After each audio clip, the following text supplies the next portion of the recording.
Welcome to Chapter 5 of Adobe Premiere Made Easy. Now we will use some effects to transition from the rough cut to the final version. I don't know if you made the rough cut yourself or accessed the project from the download. In the latter case, you'll need to relink the media. When you double-click on the project and start Premiere, you will be greeted with an error message which says missing media for these clips. So you see all these clips. Premiere doesn't know where to find it because you probably use another hard drive, directory, whatever. So we go to locate these files. We click here on locate. And before we do that, let me uncheck these two boxes just to show you how important it is to have them checked. What happens if you have unchecked them? So instead of media browser, we will use the Finder on Mac or the Explorer, File Explorer on Windows. And here that's also very important to have it checked, but I uncheck it just for demonstration. And now I go to locate. And now instead of media browser, we get the Explorer because I'm on Windows here. If you're on Mac, you get the Finder. And we go to the directory where we know our footage is. I renamed it here with an X because otherwise it wouldn't have missed the files. So I go here and we are looking for this file, cutaway01_MOS. And this is in this directory. So I click here and say select, or I can just double click. And it found this file, and now it wants the next file for me to give him the directory. And when we say relink others automatically, we don't have to do that file by file, just folder by folder. You see, it makes it so much easier. So always have relink others automatically. And now we go again to locate, and we are asked for the .wav file. So the sound, I go here and go to audio, and here onset recordings. I find this scene 5, take 6. This is the file I was asked to find. I can say select or double click. And now you see all the files are checked. Only one is still missing, which is the music, because the music is not part of the download because I don't have the rights for this music, but you can get it for free. Just create a creator account on YouTube, and then you have access to the audio library, and look for this timeless music. And it's made by, I forgot who was the artist, but I'm going to show it to you. So now I click on offline because I don't have this file to link it. Offline. If you have already downloaded it before and put it in the right directory, it would have found it. But for better demonstration, I show you I have this timeless music in my download directory, and I want to copy it now to my music directory. I Control C for copy. Now I go into that directory, audio, music, and I paste it with Control V or Command V on a Mac. So now it's in the right directory, and I can relink it here in my project. So I go to that missing file. I collapse all this. I go to audio, music, and you see this question mark. It says it doesn't find it.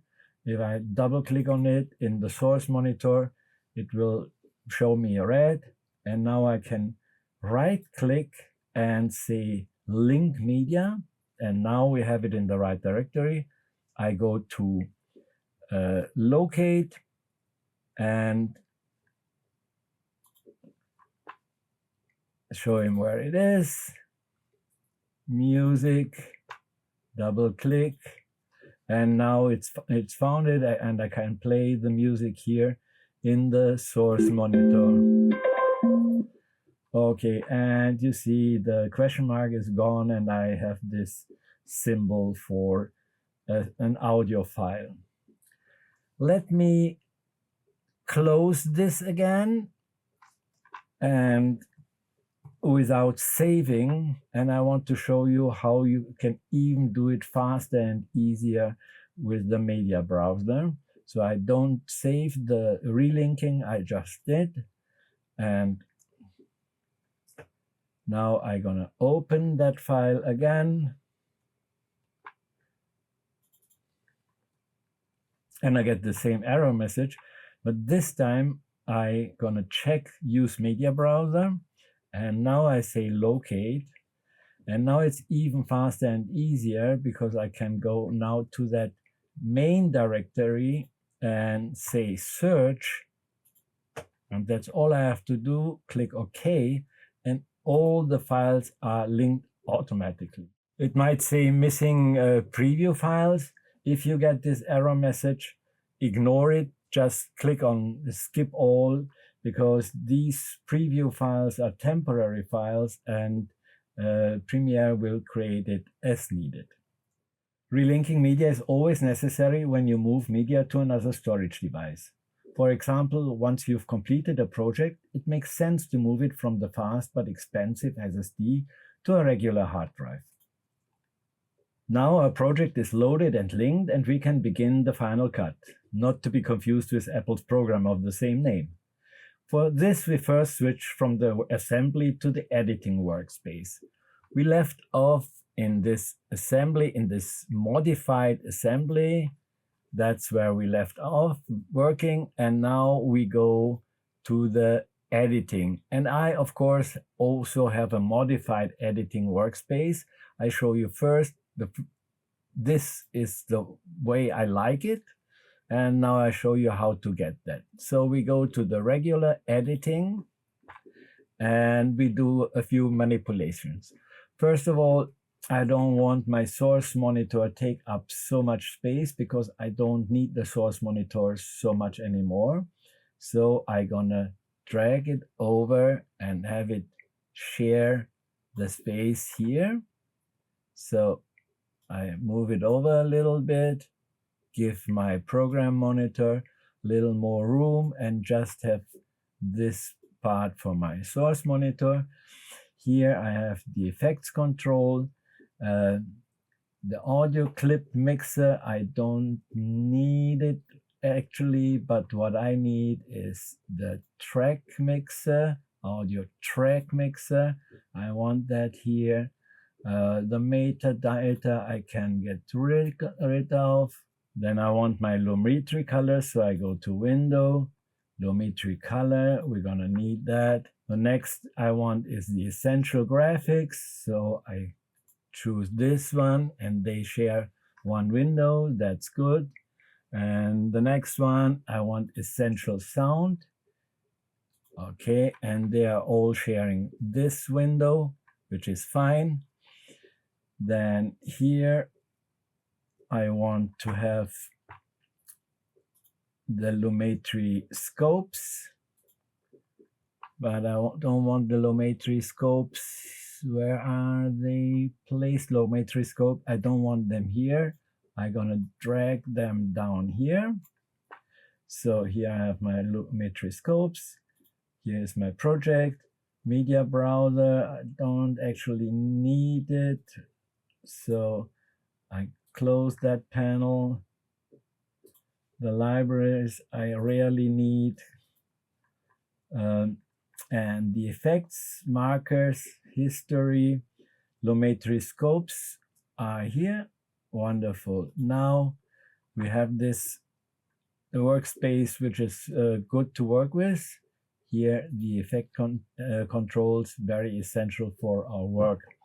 Now you can, if you like that, go and save this workspace with a new name. And as I called mine assembly CC one screen, I also editing CC one screen. I usually edit on 2 screens, but here for the tutorial, I use this 1 screen setup.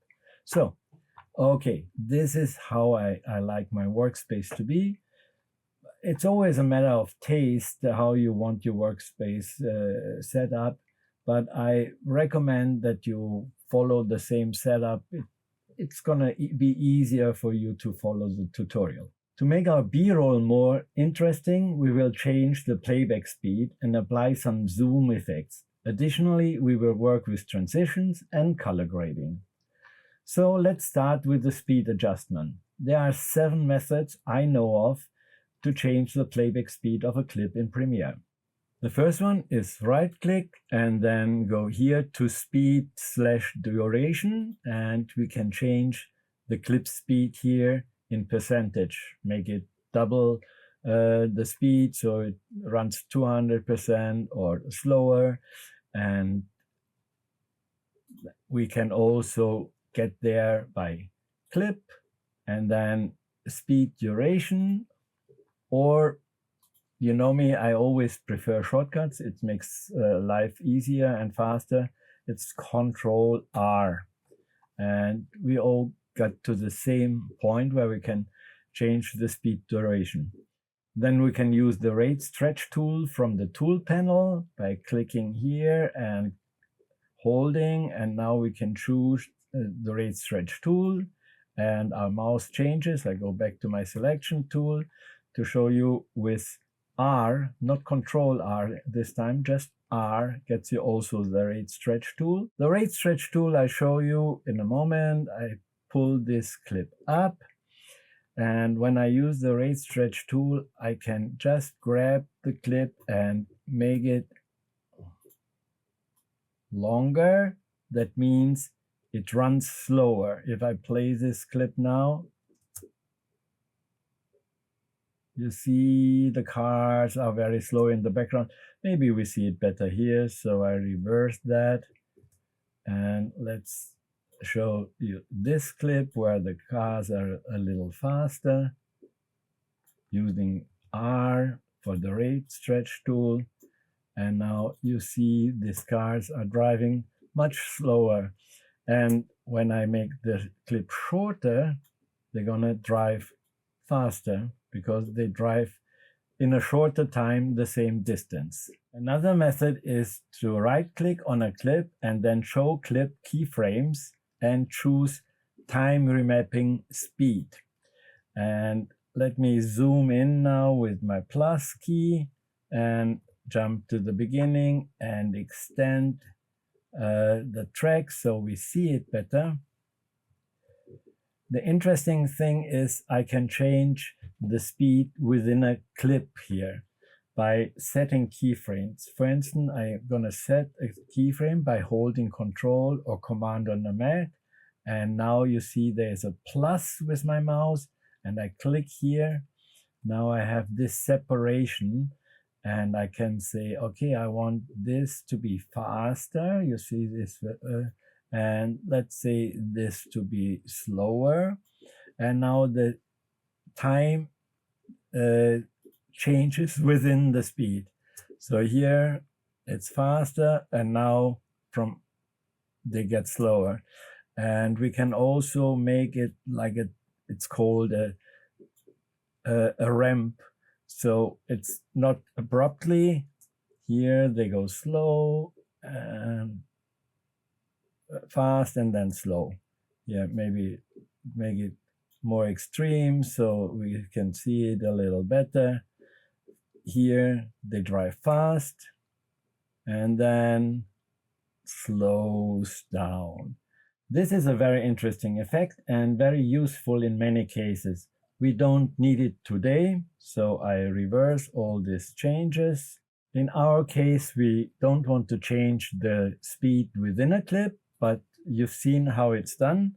So I zoom out again, and I know I want to have this clip faster so Control R. I want this to be 250%. And we have these options: optical flow, frame sampling, frame blending. these are important when you want to slow down a clip, and I come to that a little later. So in our case, doesn't make a difference. Optical flow is always the best, takes a little more computing power. So you see, since we sped it up, it got shorter. Now we do the same here, 250. Then we have the Hungarian parliament. I want that also faster, but not that much faster, so 150. And here we are at the chain bridge, and this is gonna be 300%. And now, last not least, I have separated these two clips. You might have realized it, because we want to have a different effect, a pan and zoom effect here on the second part only. When the camera pan stops, we want to zoom in, but we're gonna do that a little later. Now we're gonna just change the speed. So that is the Sabachak kit, and we're gonna speed this up with 250. Both parts, Control R, 250. Okay, and now I'm zoom out, and what we learned before, we can just close all gaps here with close gaps, and now everything is together. They are all sped up. I can play it now, and it doesn't run smoothly. You see that, and you see this red line on top of it. It tells me that Premiere is not able to play this smoothly. We have to render this part, which is very easy. We can go to sequence, render effects, or render everything, but we don't need to render everything from in to out. We didn't put an in and out. So just want to render effects, and I can do that by just hitting the enter key on my keyboard. So here I hit the enter key, and that takes a moment depending on the complexity of the effects and depending on the power of your computer. After Premiere has finished the rendering, we see the green line on top, and now we can play it smoothly because Premiere has created temporary files and doesn't have to calculate it in the moment when it's playing. Regarding speed changes, it is always easier to play back a recording faster than it was recorded. Frames are simply dropped. However, if you want a high-quality slow-motion footage, you must record it at a higher frame rate. You will find a link in the description to a YouTube video with an extreme slow motion recorded at 1 million frames. This is with special equipment, but even regular cameras allow you to shoot higher frame rates, maybe double the regular frame rate. And if you know you want to slow down footage later in editing, you should definitely record it. But to a limited extent, Premiere can also create slow motion from footage recorded at standard speed. 3 options are available. Let's move it up and make it slower with frame sampling.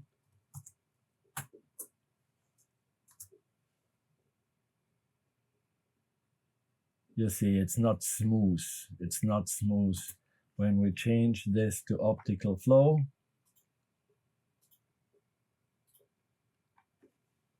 it's gonna run smooth.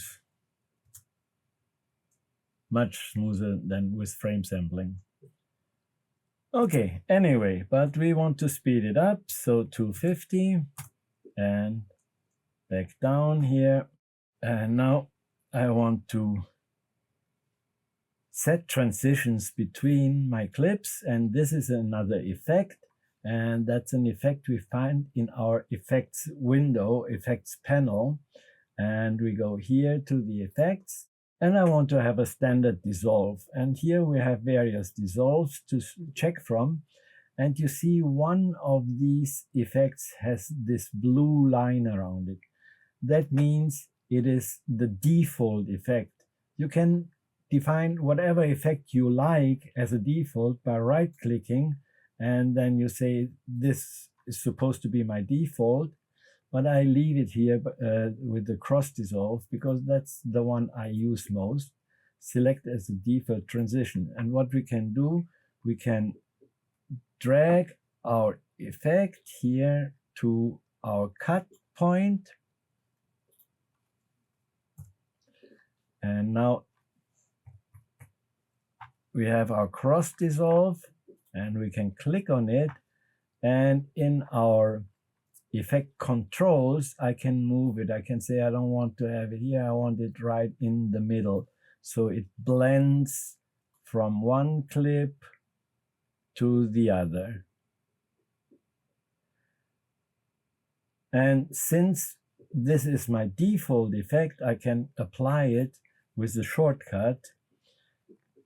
Just mark here and Control D for default, and we can move it here. And this is my default effect, and I can blend from one clip to the other. Control D. Say I want it to be at the center. Next one, here I mark the cut, Control D. And next one, Control D. And here I don't want to dissolve to the main action, so I select it and delete it. I also don't want to have a dissolve at the beginning. I select it and delete it. And here I have all my cross dissolves. I zoom out. And what we do now, we create a nested sequence. I mark all these B-roll folds which we use, and right click, and I'm going to choose nest. That creates a new sequence, and I call this B-roll X because I already have this sequence created with B-roll.